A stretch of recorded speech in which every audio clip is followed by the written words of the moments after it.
Well, it's one of those days where you don't know what's wrong with you, but you're just mad at the world and everything, and nah, I'm just trying to figure out how to handle the situation right now. With that being said, we got to wash the lawnmowers, grease a rake, fuel the tractor, and put water in the old, in a Chevy. Which it takes about an hour to fill. We got the New Holland 256 up here. Put some grease in this thing. I think there's either one or, yeah, I know there's one grease fitting back here for sure, where all this hay's wrapped around. Then there's this universal that gets grease on this drive shaft, and right here gets grease.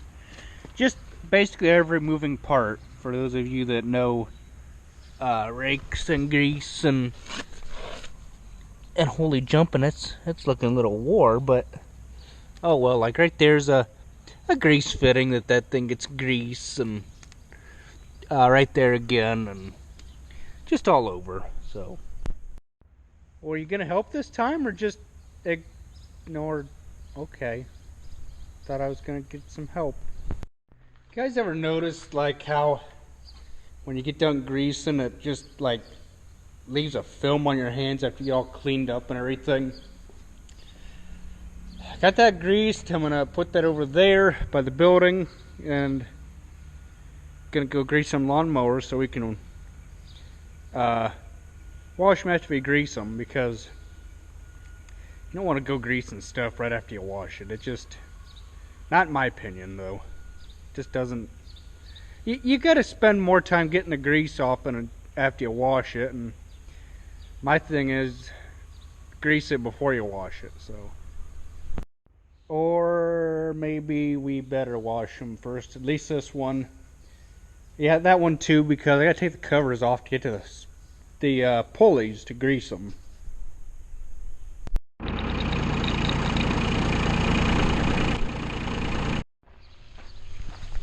Oh, oh, oh, oh, oh, oh.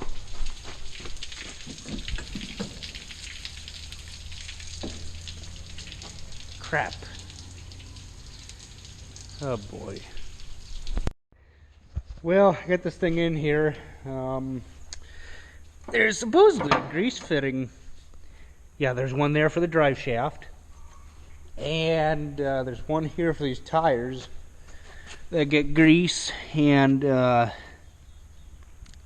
I'd like to see a grease fitting here, but there's not. And there's one hiding right there. My finger is. So that there. And then you're supposed to be able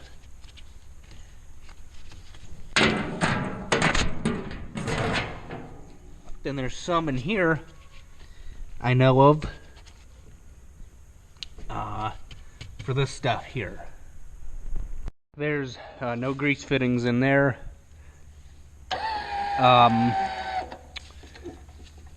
They're under here.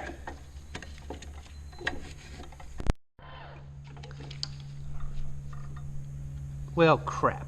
That's not what I wanted to happen.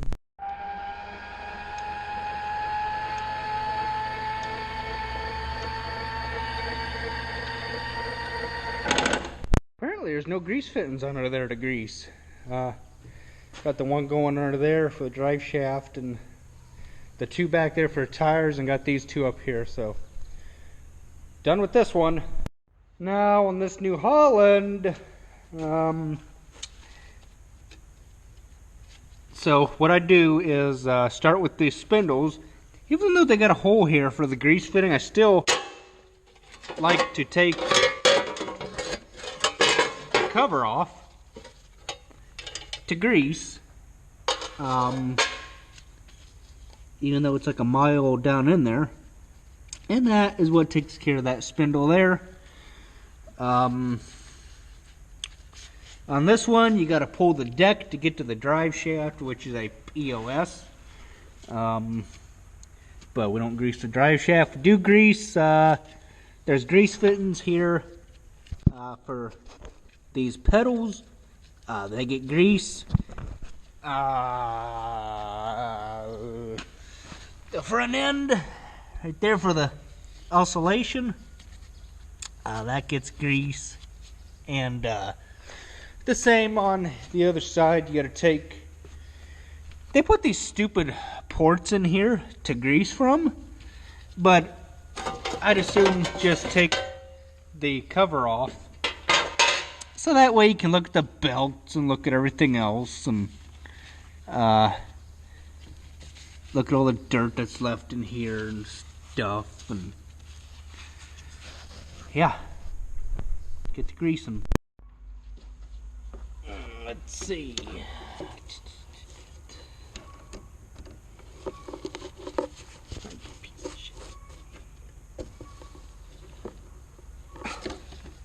Frickin' really?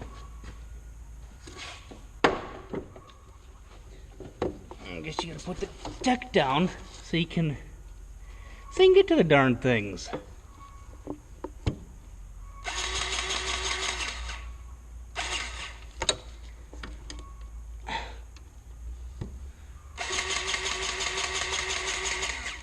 Oh, you fucker. You know what? I don't care. Here's what it is. I tell you what, these Lincoln grease guns are the cat's meow when it comes to greasing. Just basically because all you gotta do is put the new tube of grease in, hit it like that, and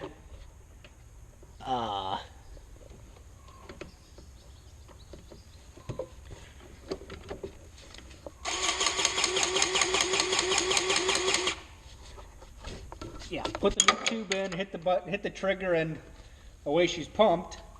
Those DeWalt's, you gotta sit there and screw with them and everything, and I find these Lincolns to be a whole heck of a lot more priming friendly than them DeWalt's any day. So it's all greased, ready to go. I'm not gonna worry about greasing this stuff back here because I don't use anything to justify greasing it.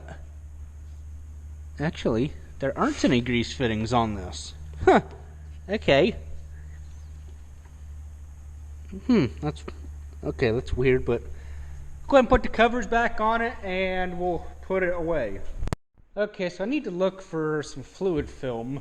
I'm gonna use that because fluid film, lasts longer on a surface than just say like your regular, hydraulic oil or anything like that you put on, to keep stuff freed up. That's just, Dad introduced me to this stuff when, we were having problems with the PTO collar on the manure spreader. He's like, use this fluid film. I'm all like, okay, so I'm going to hit these springs with it down there. I'm going to hit these springs with it because, I take this thing off and on. Not like really a whole lot, but I had problems taking this deck off. When was it? Last winter to work on it, and I don't want to have that problem again. And somebody's bothering me, but I know who it is, and they have my permission to bother me. That's alright. Give it a nice good even coating so that stuff really works in there. And the same way with this seat track, I'm going to hit it with this stuff and spray it back up underneath there, and I guess cans don't like to spray upside down. And that should be that. So the seat will move. Because I've tried just, penetrating oil and that stuff only works to get stuff loose. It don't have a stickiness like this fluid film. That's why they call it fluid film. It leaves a film on stuff that you want to keep freed up so that it can be freed up whenever you want it to move, that is.